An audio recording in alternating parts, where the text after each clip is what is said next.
Hello everybody, Marcos Villegas for the Boxing Channel, standing here with Curdy 50 Cent Jackson here at Yuriorkis Gamboa's Media Day, one of your fighters now. And you're making a lot of waves now in boxing with SMS Promotions. What's your overall goal with the company? What do you want to do with it? What do you want to do to change the boxing landscape? Well, my overall goal is to make exciting fights, and I think what changes the boxing landscape is to bring a more youthful audience that's obviously not tuned into it, and seeing people that they're excited about from different platforms, offering them someone that they're invested in. The person that's excited about me, Eminem, and Adam Levine right now having the #1 record on iTunes is actually excited about seeing 50 Cent and Gamboa on December 8th. So I expect the pay-per-view numbers to be bigger than usual on this actual bout because we're associated with the actual matchup. Outside of that, December 8th is exciting because it's Manny Pacquiao Marquez, the 4th-time showdown with Manny experiencing what he experienced with Bradley on his last bout. I'm sure he doesn't want to leave it to the judges, and all of the speculation about which fight they won, which fight they didn't, makes Marquez intense. And I'm excited because I've had the opportunity to speak to both of them, and I know that this is World War IV. and I wouldn't miss it to save my life. Even if I wasn't a part of the event, I'd be there. Yeah.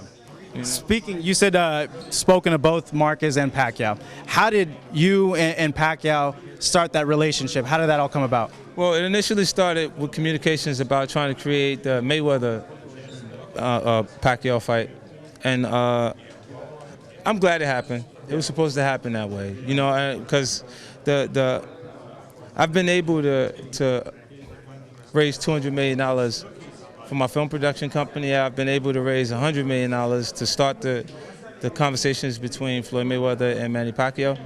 So the $40 million that Floyd offered Manny the first time was money that I raised. So they understand that I don't have a hard time getting my hands on the money. Do you feel that now with your involvement, is that matchup closer to becoming a reality in 2013? Is that something that's on your agenda and that you've proposed on the table on Top Rank's part? Well, it's on my agenda because I'm a fight fan. Yeah. Whether it's on Top Rank's agenda or Floyd's, my communications, I look forward to trying to make it happen again this year anyway. Has the start of your promotional company now in boxing, has that affected your relationship with Floyd? Is that something that more or less sour grapes over it? Well, not from my perspective. Yeah. You know what I mean? Because Gamboa is obviously an asset with or without Floyd Mayweather. Yeah. So it's exciting. I didn't actually have these intentions of doing this venture on my own, but he hasn't done anything to me. I'm more upset about Karan breaking his arm and Floyd not actually calling or texting me to tell me. His son hurt himself bad, and he didn't actually call me to tell me. For me to find out from someone else is what makes me upset with him right now. All of it, the other stuff is not really that. So there hasn't been a lot of communication between you and him. When was like the last time you guys spoke? Well, we haven't spoken to him in a while. Yeah. But when that happens, when your son gets hurt, that's a big thing. Yeah, he should call me. Speaking of just overall the boxing landscape, what problems do you see right now, and how do you want to go about fixing them? What I see is the actual promoters are afraid. They are excited about the accolades of their fighters having titles, and they're afraid to fight the tough fights. This is what slows boxing down from those other fight platforms where one promoter is over all of the fighters. They can make the matchups you need immediately to keep the actual platform exciting and thriving. And in boxing, you got promoters hiding their fighters from. You run into that right away when you're actually attempting to create the matchup for Gamboa.